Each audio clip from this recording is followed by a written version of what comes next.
تبارك الذي نزل الفرقان على عبده ليكون للعالمين نذيرا.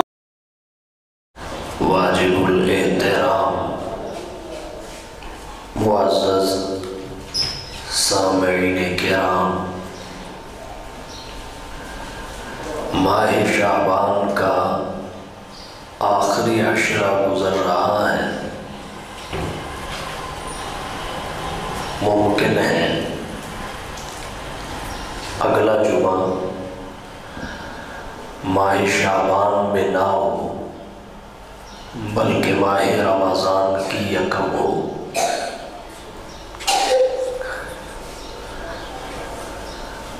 رمضان المبارک سردار مہینہ ہے۔ جناب نبی کریم صلی اللہ علیہ وسلم نے اس کے لیے سید الشہور شہر رمضان فرمایا۔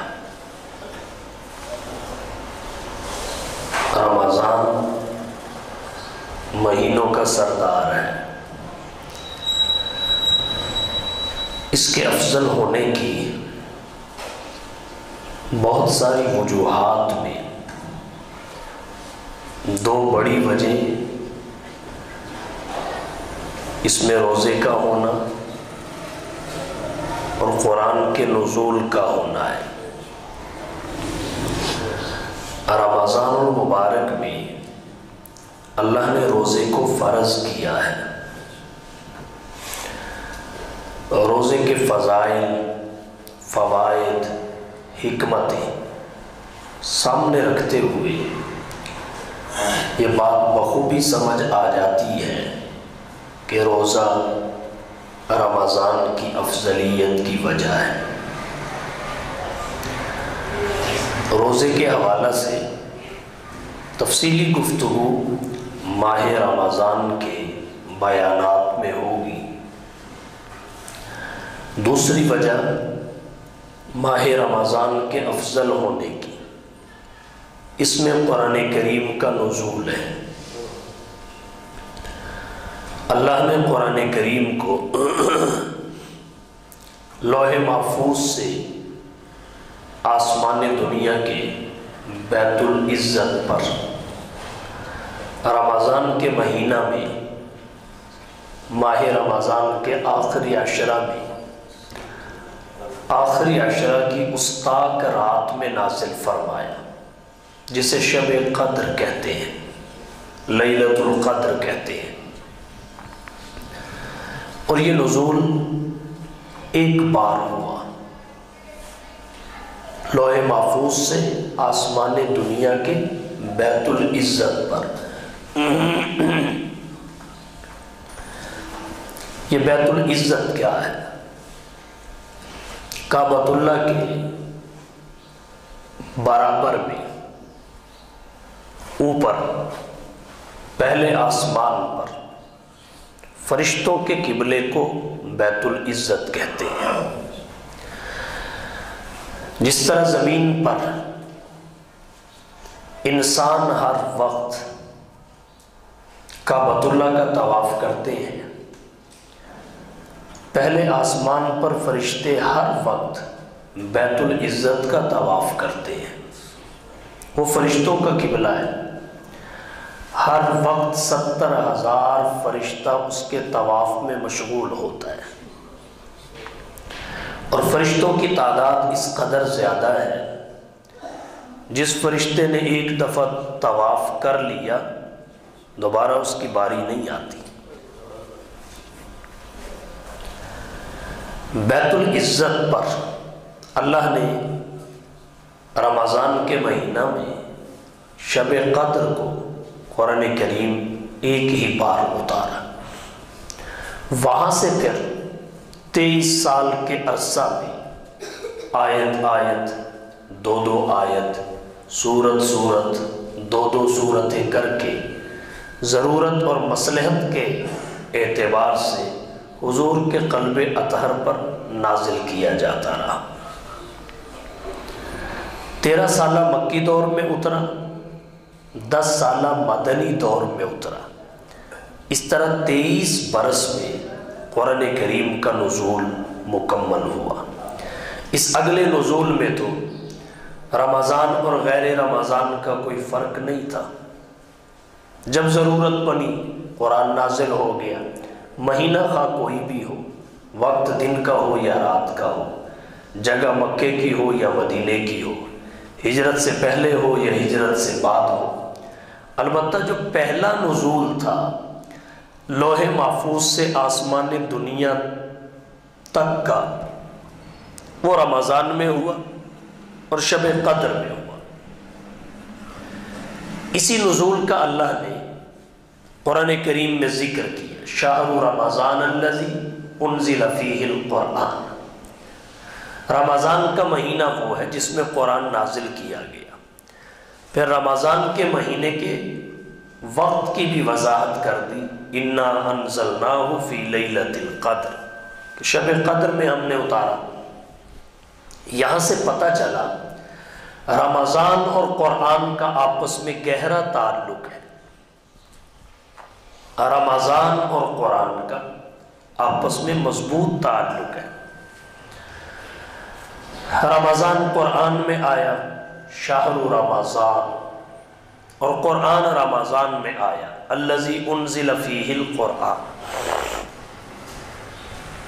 یہ تعلق رمضان اور قرآن کا تازہ ہوتا رہتا تھا۔ روایات میں آتا ہے جناب نبی کریم صلی اللہ علیہ وسلم ہر سال ماہ رمضان میں جبریل کے ساتھ جتنا قرآن رمضان تک نازل ہوا ہوتا اس کا دور کیا کرتے تھے۔ دور کہتے ہیں پہلے ایک سنائے دوسرا سنے، پھر دوسرا سنائے پہلا سنے، 2 افراد میں سے ہر ایک دوسرے کا سنے بھی دوسرے کو سنائے بھی، اسے دور کہا جاتا ہے۔ جناب نبی کریم صلی اللہ علیہ وسلم ہر رمضان میں جبریل کے ساتھ قرآن کا دور کرتے تھے، اور پھر آپ کی زندگی کا جو آخری رمضان تھا اس میں آپ نے 1 مرتبہ نہیں 2 مرتبہ جبریل کے ساتھ دور کیا قرآن کریم کا۔ یہ قرآن میں ہوتا تھا، رمضان میں ہوتا تھا، دور قرآن کا، مہینہ رمضان کا۔ یہاں سے پتہ چلا رمضان اور قرآن کا کتنا گہرا تعلق ہے۔ پھر ایک حدیث شریف سے اس تعلق کی مزید وضاحت ہوتی ہے۔ جناب نبی کریم صلی اللہ علیہ وسلم نے رمضان اور قرآن دونوں کو مومن کے حق میں سفارشی قرار دیا ہے۔ میدان حشر قائم ہوگا، اللہ تعالیٰ حساب کتاب کے لیے بندوں کو بلائیں گے۔ ایک روزہ دار، تراویح پڑھنے والا مومن بندہ اللہ کے دربار میں حاضر ہوگا، اللہ اس سے حساب لیں گے۔ تو پہلے رمضان کھڑا ہو جائے گا روزے کی صورت میں اور کہے گا مولا اس بندے کو میں نے ایک خاص وقت میں کھانے سے بھی روکے رکھا، پینے سے بھی روکے رکھا، جنسی ہیجان اور خواہشات کے باوجود مباشرت سے بھی روکے رکھا، اور یہ میرے احترام میں رکا رہا، میری سفارش اس کے حق میں قبول فرمائیے۔ یہ رمضان کا روزہ کہے گا۔ پھر قرآن آئے گا، مولا میں نے رات کا ایک بڑا حصہ اسے آرام نہیں کرنے دیا، یہ تراویح میں قرآن پڑھتا تھا یا سنتا تھا، پڑھتا تھا یا سنتا تھا، میں نے اس کو ایک بڑا حصہ بے آرام رکھا، کھڑے رکھا، معاف اور مشغول عبادت رکھا، میری سفارش اس کے حق میں قبول فرمائیے۔ حدیث شریف میں آتا ہے اللہ تعالیٰ رمضان اور قرآن دونوں کی سفارش کو بندے کے حق میں قبول کر لیں گے۔ یہ رمضان اور قرآن کا آپس کا تعلق ہے، گہرا اور مضبوط تعلق ہے۔ اس لیے جہاں رمضان المبارک میں روزہ رکھنا ضروری ہے، روزہ فرض ہے، تراویح پڑھنا ضروری ہے، یہ سنت مؤکدہ ہے، تراویح میں ایک دفعہ قرآن کریم کی تکمیل ضروری ہے، یہ بھی سنت مؤکدہ ہے، اگرچہ اس کی تاکید کچھ کم درجے کی ہو، سنت مؤکدہ ہے۔ وہاں اس سے ہٹ کر بھی قرآن کریم کی تلاوت کا معمول بنانا چاہیے، اور قرآن کریم کثرت سے پڑھنا چاہیے۔ رمضان کے آنے سے پہلے ہی نفلی عبادات کا شیڈول بنا لینا چاہیے کہ کون کون سی کرنی ہے، کتنی کتنی کرنی ہے، کس کس وقت میں کرنی ہے، بچوں کو کون سا وقت دینا ہے، آرام کو کون سا وقت دینا ہے، کام کاج کے لیے کون سا وقت رکھنا ہے۔ یہ ساری ترتیب اور تفصیل پہلے سامنے آ جائے تو رمضان اس طرح اطمینان سے گزرے گا کہ بندے کو مشقت بھی نہیں ہوگی اور حاصل بھی بہت کچھ ہو جائے گا۔ تو جہاں دیگر عبادات کا اہتمام کیا جائے، قرآن کریم کی تلاوت کا زیادہ سے زیادہ اہتمام کیا جائے۔ قرآن کریم کی تلاوت کے بڑے فوائد بھی ہیں، فضائل بھی ہیں۔ ایمان بڑھتا ہے، وَإِذَا تُلِيَتْ عَلَيْهِمْ آيَاتُهُ زَادَتْهُمْ ایمانا۔ قرآن کریم کی تلاوت سے دلوں کا زنگ اترتا ہے۔ جناب نبی کریم صلی اللہ علیہ وسلم نے فرمایا جیسے لوہے کو زنگ لگ جاتا ہے، دلوں کو بھی زنگ لگ جاتا ہے۔ صحابہ کرام نے پوچھا پھر اترے گا کیسے؟ آپ سے سوال ہوا دلوں کا زنگ کیسے اترے گا؟ آپ نے فرمایا ایک تو موت کو یاد کرنے سے اترے گا، دوسرا قرآن پڑھنے سے اترے گا۔ دلوں کی صفائی موت کو یاد کرنے سے ہو۔ آج انسان دوسرے کے مالوں پہ قبضے کر رہا ہے، امانت میں خیانت کر رہا ہے، ناپ تول میں کمی کر رہا ہے، آمدن چاہتا ہے، اس کا حلال طریقہ نہیں اپناتا۔ آنا چاہیے جس راستے سے بھی آئے۔ جب انسان کو موت یاد رہنے لگے تو پھر وہ ان سب چیزوں سے بچ جاتا ہے، حلال راستہ اختیار کرتا ہے، حرام کی طرف نہیں بڑھتا۔ ہمیں شاید زندگی پر بھروسہ زیادہ ہو گیا ہے، موت کے یقین میں کمزوری اور کمی آ گئی ہے، اس وجہ سے حلال کی جگہ حرام نے لے لی، جائز کی جگہ ناجائز نے لے لی، یاداشت کی جگہ غفلت نے لے لی۔ تو اللہ کے نبی نے فرمایا موت کو یاد کرنے سے دلوں کا زنگ اترتا ہے۔ دوسری چیز آپ نے فرمائی قرآن پڑھنے سے بھی دلوں کا زنگ اترتا ہے۔ تو جب دل زنگ آلود ہو جائیں بدعمالیوں سے، ان پہ سیاہ نقطے پڑ جائیں، تو جہاں رجوع اللہ، توبہ و استغفار ضروری ہے، وہاں دل کی پالش کے لیے اللہ کا ذکر اور قرآن کی تلاوت بھی ضروری ہے۔ تو اس لیے رمضان کا مہینہ بہترین موقع ہوتا ہے قرآن کریم کی تلاوت کی جائے، گھر میں بھی مسجد میں بھی۔ جب مسجد میں آئیں ساتھ اعتکاف کی نیت بھی کر لیں، یہ فری کی نیکیاں ہیں، بغیر کوئی کام کیے، کوئی عمل کیے، کوئی حرکت کیے، بس نیت دل کے ارادے کو کہتے ہیں۔ بندہ مسجد میں داخل ہوتے وقت رمضان میں بھی غیر رمضان میں بھی یہ نیت کر لے کہ میں نفلی اعتکاف کے ساتھ مسجد میں ہوں، جب تک بھی ہوں تو یہ قلم فرشتے کا الگ چل رہا ہوگا، جو وہ ذکر کرے گا، نوافل پڑھے گا، عبادت کرے گا، اس کے لیے قلم الگ حرکت میں ہوگا۔ تو قرآن کریم کی تلاوت، اس کے فوائد بھی ہیں، فضائل بھی ہیں۔ فضائل کیا ہے؟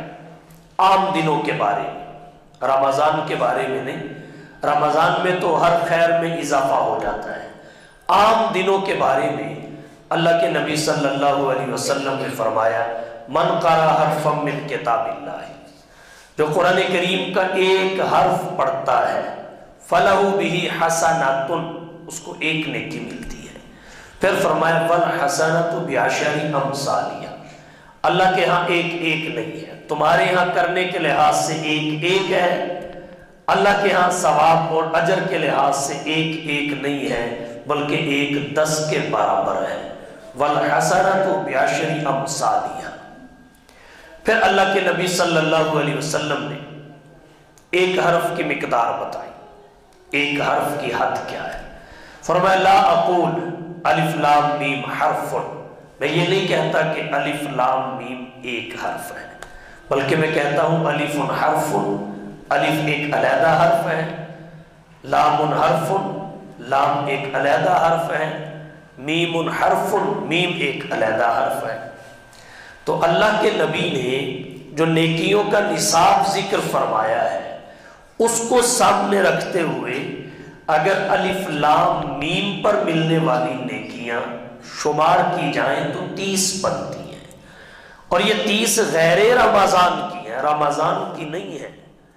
رمضان میں ایک حرف پر 10 نہیں ملتی بلکہ 70 ملتی ہیں، 70 ملتی ہیں، اور یہ 3 حرف 3 نیکیوں کا باعث نہیں بنتے، یہ 3 حرف 210 نیکیوں کا باعث بنتے ہیں۔ کتنے الفاظ ہیں، کتنا وقت لگتا ہے؟ 3 حروف ہیں الف لام میم، بسم اللہ کے 16 حروف ہیں، غیر رمضان میں 160 ملیں گی، 1 پہ 10، رمضان میں 1 پہ 70 کی آپ ترتیب سمجھ لیں۔ یہاں ایک بات اور ذکر کرنا چاہوں گا، ہمارے معاشرہ میں لبرل، سیکولر، تجدد پسند ایک غلط فہمی پھیلاتے ہیں کہ قرآن کریم کو سمجھ کر پڑھنے کا اجر ہے، بن سمجھے پڑھنے کا اجر اور ثواب نہیں ہے۔ ٹھیک ہے، قرآن کریم کی آیات میں تدبر کا حکم ہے، تدبر کے فضائل ہیں، تدبر کے فوائد ہیں، مگر یہ مطلب نہیں کہ اگر قرآن کریم میں تدبر اور معنی کی وضاحت کے ساتھ، فہم کے ساتھ قرآن نہیں پڑھا تو اجر و ثواب نہیں ملے گا۔ قرآن اللہ کا کلام ہے، اس نے ہر صورت متکلم کے قریب کرنا ہے، سمجھ کر پڑھو تب بھی کرے گا، بن سمجھے پڑھو تب بھی کرے گا۔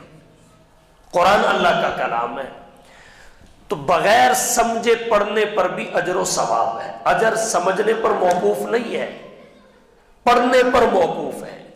ہاں سمجھ کر پڑھو گے فائدہ اور اجر بڑھ جائے گا، اٹک اٹک کر پڑھنے پہ بھی اجر بڑھ جاتا ہے مشقت کی وجہ سے۔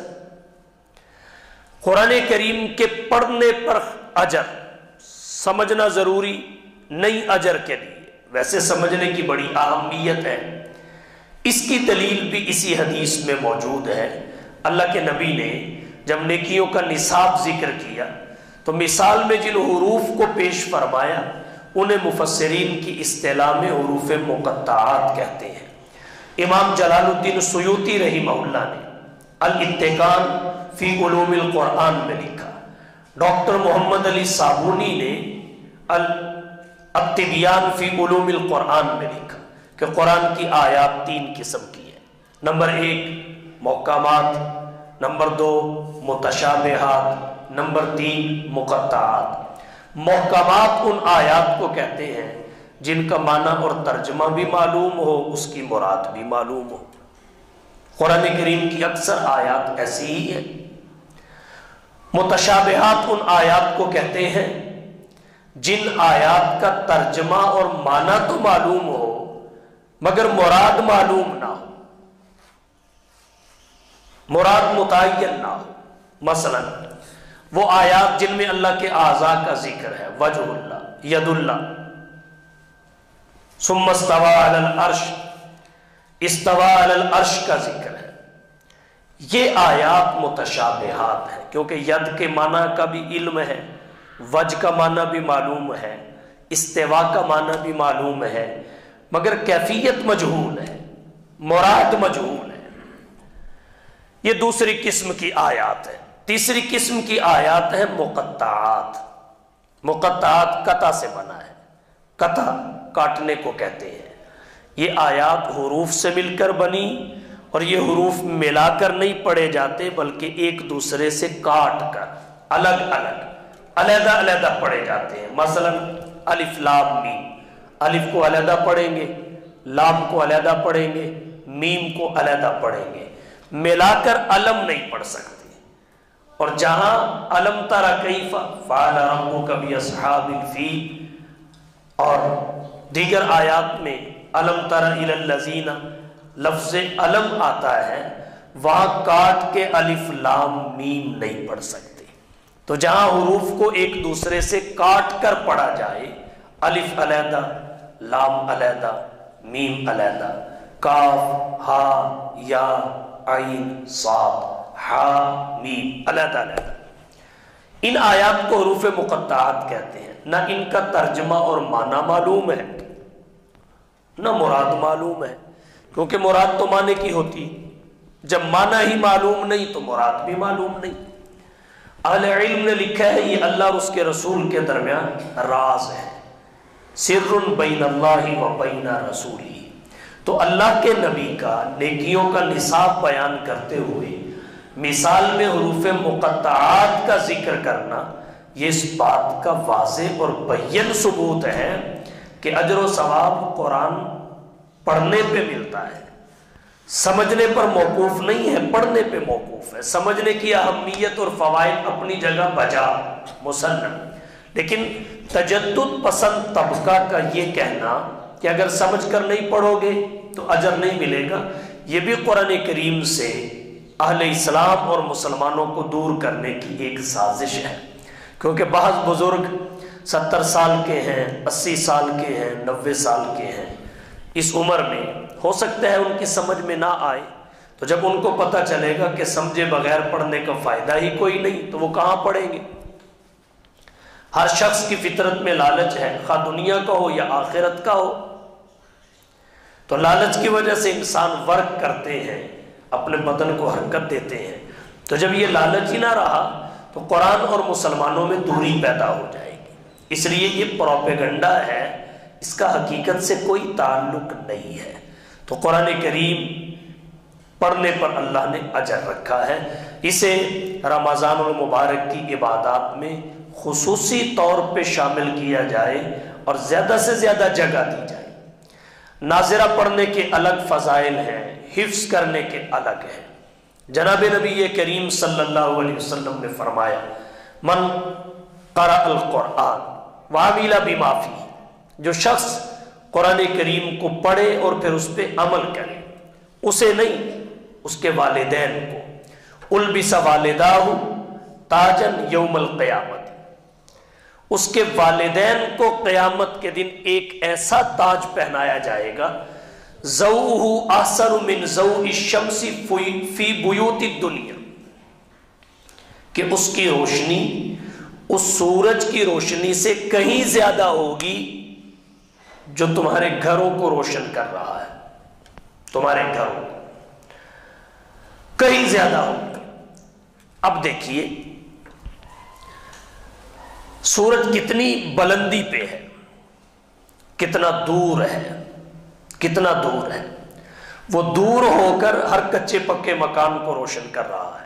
ایک بات تو یہ سوچئے، اگر وہ نزدیک آ جائے تو گھروں کو کس حد تک روشن کرے، پھر جب دوسری چیزیں اس سے اس قدر روشن ہو رہی ہیں، خود اس کے نور کا کیا عالم ہوگا۔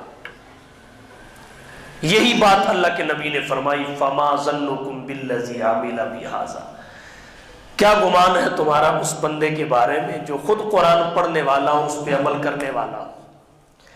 والدین نے پڑھا نہیں، اولاد نے پڑھا ہے۔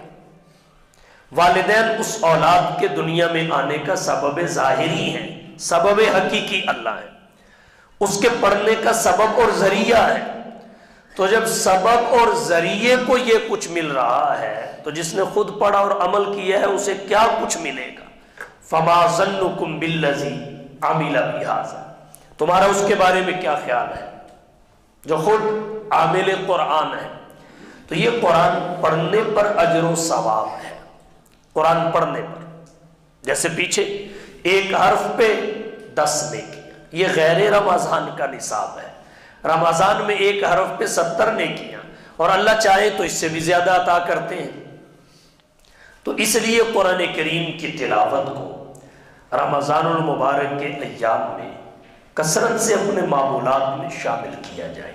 اللہ کے نبی صلی اللہ علیہ وسلم کی حدیث ہے، فرمایا جس شخص کا بچہ قرآن ناظرہ پڑھ لیتا ہے اللہ اس کے سارے گناہ معاف کر دیتے ہیں، اور اگر حفظ کر لیتا ہے تو اللہ تعالیٰ اس کے والد کو قیامت کے دن اس طرح اٹھائیں گے اس کا چہرہ 14ویں کے چاند کے مشابہ ہوگا، جیسے 14ویں کا چاند چمکتا ہے ویسے اس کا چہرہ چمک رہا ہوگا، اور پھر اللہ اس کے بچے کو کہیں گے کہ قرآن پڑھ، وہ ایک آیت پڑھے گا اللہ والد کا ایک درجہ بلند کر دیں گے، وہ دوسری پڑھے گا دوسرا بلند کر دیں گے۔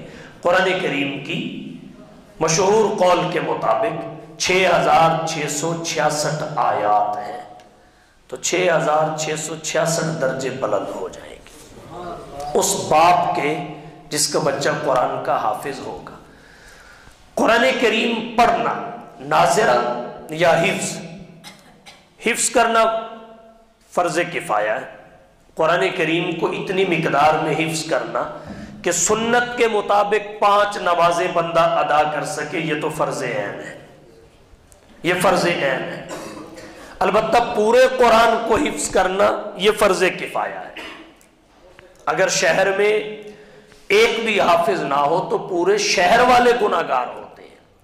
ہمارے آج کے معاشرہ میں تجدد پسند طبقہ، لبرل، سیکولر، یہ جو پروپیگنڈا کرتے ہیں قرآن کریم کا حفظ وقت کا ضیاع ہے، الفاظ رٹانا بے وقوفی ہے، دراصل یہ بات کہنا بے وقوفی ہے۔ قرآن کریم کا حفظ تو ہماری ضرورت ہے، دنیاوی ضرورت بھی ہے، اخروی ضرورت بھی ہے۔ قرآن کریم کا حفظ فرض کفایہ ہے، حافظ قیامت تک دنیا میں رہیں گے تو کام چلے گا، اور ہماری اخروی ضرورت بھی ہے۔ آخرت کے بہت سارے مقامات کی چابی حفظ قرآن ہے، پاس ہوگی تو تالا کھلے گا، نہیں تو نہیں کھل سکے گا۔ جنت میں چلے بھی گئے تو ان مقامات عالیہ تک رسائی ممکن نہ ہوگی۔ اس لیے اپنے بچوں کو ناظرہ بھی پڑھائیں، اپنے بچوں کو حفظ بھی کرائیں، خود بھی قرآن کریم کی تلاوت کو معمول بنائیں۔ جناب نبی کریم صلی اللہ علیہ وسلم نے فرمایا خیرکم من تعلم القرآن وعلمہ، تم میں بہترین آدمی وہ ہے جو قرآن سیکھے اور سکھائے۔ قیامت کے دن اللہ کے عرش کے علاوہ کوئی سایہ نہیں ہوگا، میدان حشر میں اللہ کے عرش کے علاوہ کوئی سایہ نہیں ہوگا، بس فقط عرش کا سایہ ہوگا، اور اللہ کے عرش کے سائے تلے جن خوش نصیبوں کو جگہ ملے گی ان میں ایک قرآن کی تعلیم دینے والا بھی ہوگا۔ قرآن پڑھا جائے، پڑھایا جائے، سنا جائے، سنایا جائے۔ اس کو پڑھنا بھی عبادت ہے، اس کا سننا بھی عبادت ہے، اس کو دیکھنا بھی عبادت ہے۔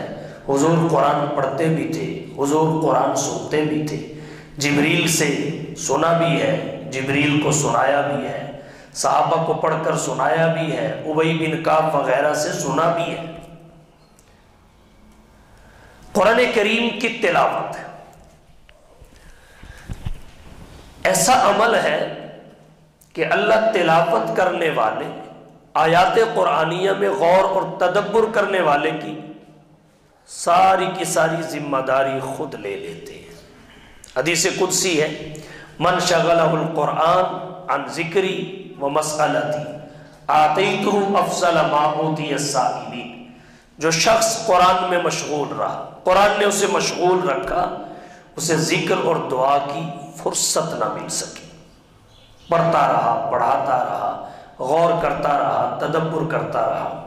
اللہ فرماتے ہیں میں اسے مانگنے والوں سے بہتر عطا کرتا ہوں، مانگنے والوں سے بھی بہتر۔ اس کو آپ ظاہری مثال سے سمجھیں تو آپ یوں سمجھ سکتے ہیں، ظاہری مثال سے ہمارے یہاں مدارس میں بچے کھانا تقسیم کرتے ہیں طلباء کو، تو جو طلباء کو کھانا تقسیم کرتے ہیں ان کا کھانا پہلے نکال کے سائڈ پہ رکھ لیا جاتا ہے، تقسیم کرنے والوں کا نکال کر پہلے سائڈ پہ رکھ لیا جاتا ہے جتنے کی انہیں ضرورت ہوتی ہے، بلکہ طالب علم تو ضرورت سے زیادہ ہی رکھ لیتے ہیں، جتنے کی انہیں ضرورت ہوتی ہے وہ نکال کے پہلے ہی سائیڈ پہ کر لیا جاتا ہے، کیونکہ انہوں نے تقسیم کے عمل میں مصروف رہنا ہے۔ انہوں نے تقسیم کرنا شروع کرنا ہے، تب تک کرتے رہنا ہے جب تک پتیلے کی تہہ نظر نہ آنے لگے اور وہ خالی نہ ہو جائے۔ تو ان کا حصہ پہلے سے نکال کے رکھ لیا جاتا ہے۔ تو اللہ نے بھی قرآن پڑھنے اور پڑھانے والوں کا، قرآن میں مشغول رہنے والوں کا حصہ الگ کر کے رکھا ہوا ہے۔ من شغلہ القرآن عن ذکری ومسألتی آتیتہ افضل ما اوتی السائلی۔ تو قرآن کریم کی تلاوت کو زندگی کے معمولات میں شامل کیا جائے۔ حضرت عثمان بن عفان رضی اللہ تعالی عنہ کا تلاوت قرآن کا کیا ذوق تھا۔ کعبۃ اللہ کے ساتھ ایک چھوٹی سی جگہ ہے جس کو حتیم کہتے ہیں، اس کی ایک اس قدر اونچی گول سی دیوار ہے، دراصل یہ کعبۃ اللہ کا حصہ ہی ہے۔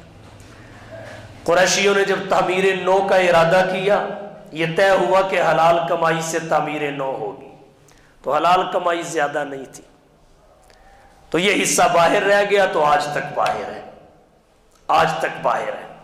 حضرت عثمان بن عفان رضی اللہ تعالیٰ عنہ حتیم میں کھڑے ہو جاتے، 2 رکعت نفل پڑھتے، 1 رکعت میں پورا قرآن پڑھ جایا کرتے تھے، 1 رکعت۔ اور سید الفقہاء، امام الائمہ، سراج الامہ، تلمیذ الصحابہ، امام سواد اعظم حضرت امام اعظم ابو حنیفہ رحمہ اللہ کا نام نامی، اس میں گرامی آپ نے سنا ہوگا۔ فقہائے اربعہ میں یہ افقہ ہے، سب سے بڑے فقیہ ہیں، یہی ہیں جنہیں شرف تابعیت حاصل ہے، نہ امام مالک کو حاصل ہے، نہ امام شافعی کو حاصل ہے، نہ امام احمد بن حنبل کو حاصل ہے۔ 70 سے زائد صحابہ کی انہوں نے زیارت کی ہے، روایات ان سے لی ہے۔ حضرت انس رضی اللہ تعالی عنہ جو حضور کے خادم خاص تھے، 10 سال کی عمر میں حضور کی خدمت میں آئے، 10 سال حضور کے خادم رہے، 20 سال کے ہوئے حضور دنیا چھوڑ گئے۔ حضرت انس رضی اللہ تعالی عنہ حضور کی زندگی کے بہت سارے ایسے معمولات بتاتے ہیں جن کے فقط وہی عینی گواہ ہیں۔ تو حضرت انس سے امام ابو حنیفہ رحمۃ اللہ علیہ نے 5 روایات لی ہیں۔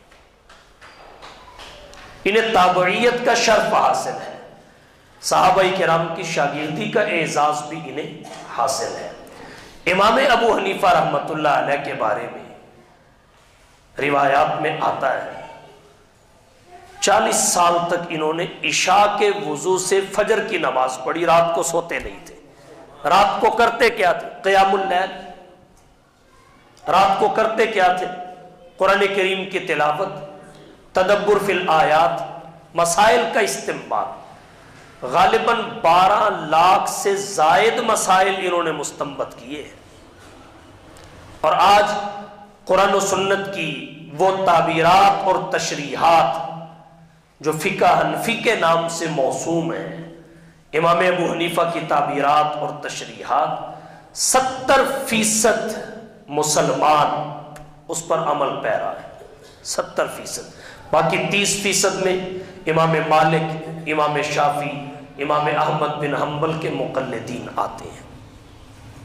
یہ تفصیل میں نے اپنی کتاب نقوش اکابر میں حضرت امام اعظم ابو حنیفہ رحمۃ اللہ علیہ کے تذکرہ میں ذکر کی ہے۔ امام ابو حنیفہ رحمۃ اللہ علیہ کا تقویٰ دیکھیے، تقویٰ کیا تھا۔ کوفہ میں ایک دفعہ کسی شخص کی ایک بکری چوری ہو گئی، چوری کا سراغ نہیں مل رہا تھا، کس نے کی، کہاں گئی، کوئی اتا پتہ نہیں۔ امام صاحب رحمۃ اللہ علیہ نے ماہرین کو بلایا اور ان سے پوچھا بکری کی طبی عمر کتنی ہوتی ہے؟ طبی عمر بتایا گیا 7 سال۔ امام صاحب رحمۃ اللہ علیہ نے 7 سال تک بکری کا گوشت کھانا تو دور کی بات ہے، اس گوشت کا شوربہ بھی اپنے لقمے کو نہیں لگنے دیا۔ 7 سال تک گوشت نہیں کھایا بکری کا، اس خیال سے کہ کہیں ایسا نہ ہو جو بکری چوری ہوئی ہے وہی بکتی بکاتی اس دکان پہ پہنچ گئی ہو اور یہ گوشت اسی بکری کا ہو، میں کھاؤں، میرے تقوی میں کمی آ جائے۔ اور ہمارا حال کیا ہے؟ ہم اپنا حال بھی دیکھیں۔ ہمیں پتہ ہے فلانی مارکیٹ میں چوری کی گاڑیاں کھل کر بکتی ہیں، پتہ ہے فلانی مارکیٹ میں چوری کی گاڑیاں کھل کر بکتی ہیں، وہاں سے بمپر سستا مل جاتا ہے، گیئر سستا مل جاتا ہے، لائٹیں سستی مل جاتی ہیں، انجن سستا مل جاتا ہے، تو ہم 5-10 ہزار مہنگا جینین اور اصل خریدنے کے بجائے 5-10 ہزار کی بچت کے لیے اس مارکیٹ میں جاتے ہیں، وہاں سے سستی ملتی ہے، اس لیے کہ چوری کی ہوتی ہیں۔ اور محاورہ تو ہے نا، چوراں دا کپڑا ڈانگاں دا گز، چوراں دا کپڑا ڈانگاں دا گز، تو اس کے گز بھی ڈانگوں سے ناپے جاتے ہیں۔ تو ہمارا حال یہ ہے۔ اور سید الفقہا، امام الائمہ، سراج الامہ، تلمیذ الصحابہ، امام سواد اعظم حضرت امام اعظم ابو حنیفہ رحمہ اللہ کا تقوی اور احتیاط دیکھیے کہ انہوں نے 7 سال تک بکری کا گوشت نہیں کھایا۔ تو اللہ نے کام بھی پھر انہی سے لیا، اللہ نے ان کا سینہ کھولا، ان کا فہم کھولا، سوچ و فکر کا زاویہ درست کیا۔ قرآن و سنت کے سمندر میں جب غوطہ زن ہوتے تھے، گہرائی تک پہنچتے تھے، ایسے ایسے موتی نکال کے لاتے تھے کہ قیامت تک ان کی چمک لوگوں کو راستہ دکھاتی رہے گی، قیامت تک انہی کی چمک لوگوں کے لیے مشعل راہ رہے گی۔ یہی ہیں وہ کہ جن کے سونے کو فضیلت ہے عبادت پر، یہی ہیں وہ کہ جن کے سونے کو فضیلت ہے عبادت پر، اور انہی کے اتقاء پر ناز کرتی ہے مسلمانی، انہی کی شان کو زیبا نبوت کی وراثت ہے، انہی کا کام ہے دینی مراسم کی نگہبانی، رہے دنیا میں اور دنیا سے بے تعلق ہو، پھرے دریا میں اور ہرگز نہ کپڑوں کو لگے پانی۔ یہ امام صاحب رحمت اللہ علیہ قرآن کریم کی تلاوت کا ذوق کس قدر تھا، یہ بھی ایک رکعت میں پورا قرآن پڑھتے تھے، ایک رکعت میں۔ رمضان کی آمد ہے، رمضان میں امام ابو حنیفہ رحمہ اللہ کا تلاوت قرآن کا معمول کیا تھا؟ امام صاحب رحمت اللہ علیہ کی سوانے کی کتابوں میں لکھا ہے، فقط رمضان کے مہینہ میں امام ابو حنیفہ رحمہ اللہ 61 قرآن پڑھا کرتے تھے، 61۔ اہل علم نے اس کی ترتیب یہ لکھی ہے، ایک قرآن روزانہ دن کو پڑھتے تھے، ایک قرآن روزانہ تراویح کے بعد رات کے نوافل میں پڑھتے تھے، 30 قرآن دن کے، 30 قرآن رات کے، دونوں کو ملایا تو 60 کا عدد حاصل ہوا۔ ایک قرآن وہ ہوتا تھا جو پورے مہینہ میں نماز تراویح میں پڑھا کرتے تھے، ادھر عید کا چاند نظر آتا تھا، ادھر ابو حنیفہ کے 61 قرآن مکمل ہو جاتے تھے۔ اور جب امام صاحب رحمت اللہ علیہ کا جنازہ اٹھا، امام صاحب کے پڑھے ہوئے قرآن جو گنتی اور شمار میں آئے وہ 7000 تھے، 7000۔ مختصر مدت حیات میں، قلیل سی مدت زیست میں ایک شخص نے 7000 مرتبہ اللہ کا قرآن ختم کیا۔ یہ تھا تلاوت قرآن کا ذوق۔ ہمارے آج کے زمانہ میں اس فیس بک نے قرآن کریم کی تلاوت کا ذوق کمزور سے کمزور کر دیا۔ تہجد کے وقت بھی فیس بک آن ہوتی ہے، تلاوت کے وقت بھی فیس بک آن ہوتی ہے، سوتے وقت بھی آن ہے، جاگتے وقت بھی آن ہے۔ بس ہمارے لیے تو یہ بک ہے بس، قرآن کریم سے دور ہو گئے۔ اور ہمارا آج کا نوجوان وہ تو اس حد تک بے راہ روی کا شکار ہو گیا، اس نے یہ کہنا شروع کر دیا موسیقی روح کی غذا ہے، موسیقی روح کی غذا ہے۔ چلو ٹھیک ہے، مان لیتے ہیں کسی روح کی ہو بھی سکتی ہے، کسی روح کی غذا موسیقی ہو بھی سکتی ہے۔ جب سارے جسم حلال غذا نہیں کھاتے تو ساری روحیں بھی نہیں کھاتی، جب سارے جسم حلال نہیں کھا رہے تو ساری روحیں بھی کہاں کھائیں گی؟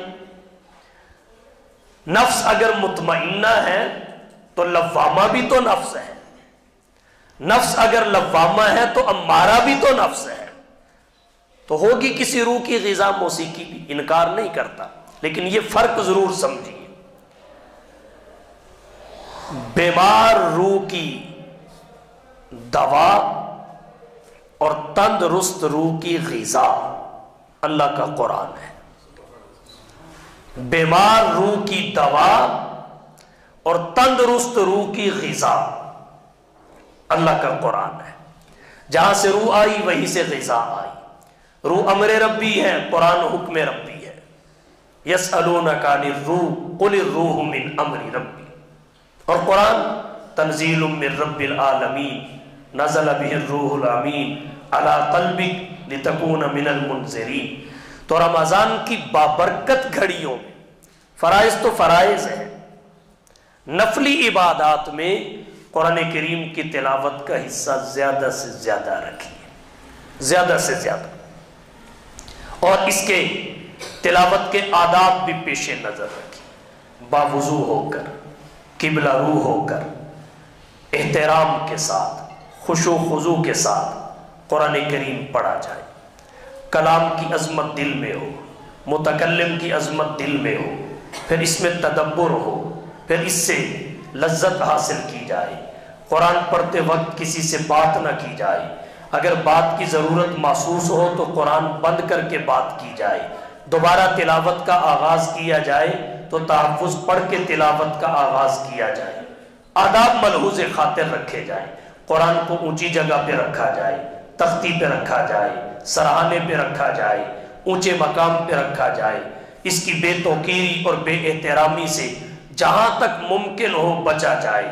یہ بڑا وفادار ساتھی ہے، اگر اس کی قدر یہاں ہو گئی تو آخرت میں یہ پڑھنے والے کی ناقدری نہیں ہونے دے گا۔ قرآن کریم کی تلاوت کو زندگی کے معمولات میں شامل کریں۔ اگر ہمارے آج کے دور میں مصروفیات اور مشغولیات کی کثرت کے باوجود 70 سال کا آدمی فجر کے بعد 2 کلومیٹر کی دوڑ کے لیے وقت نکال سکتا ہے، بوٹ پہن کر 2 کلومیٹر کی دوڑ لگانا اس کی زندگی کے معمولات میں شامل ہو سکتا ہے۔ اخبار پڑھنا زندگی کے معمولات میں شامل ہو سکتا ہے، خبریں سننا زندگی کے معمولات میں شامل ہو سکتا ہے، فیملی کے ساتھ بیٹھ کر عصر کے بعد چائے پینا، گپ شپ کرنا زندگی کے معمولات میں شامل ہو سکتا ہے، ورزش اور جم زندگی کے معمولات میں شامل ہو سکتا ہے، عشاء کے بعد حقے کی مجلس اٹینڈ کرنا زندگی کے معمولات میں شامل ہو سکتا ہے، بزم دوستہ کی رونق بننا زندگی کے معمولات میں شامل ہو سکتا ہے۔ تو قرآن کے 2 رکوع کی تلاوت اتنا بھاری پتھر تو نہیں ہے کہ اٹھایا نہ جا سکے۔ یہ معمولات زندگی میں شامل کیوں نہیں ہو سکتا؟ یاد رکھیے، سال میں 2 مرتبہ قرآن کریم کو مکمل پڑھنا یہ قرآن کی تلاوت کا حق ہے۔ جو اس سے زائد پڑھا جائے وہ بلندی درجات کا باعث ہے۔ آئیے قرآن سے رشتہ مضبوط کریں، اس پہ ایمان لانا بھی اس کا حق، اس کی تلاوت بھی اس کا حق، اس کو سمجھنا بھی اس کا حق، اس پہ عمل کرنا بھی اس کا حق، اسے لوگوں تک پہنچانا بھی اس کا حق۔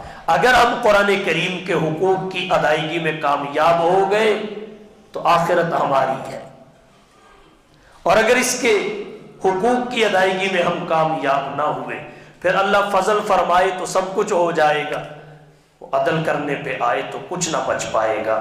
اس لیے قرآن کریم سے نسبت، تعلق اور رشتہ مضبوط کیجئے۔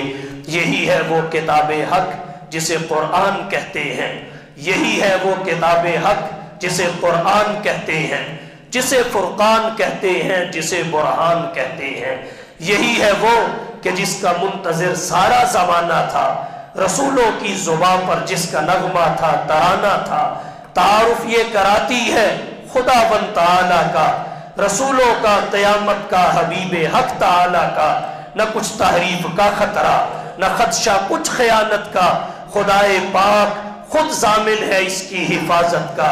اسی نے بھید کھولا ہے نبوت کا، خلافت کا، اسی نے راز بتلایا ہے قوموں کی امامت کا۔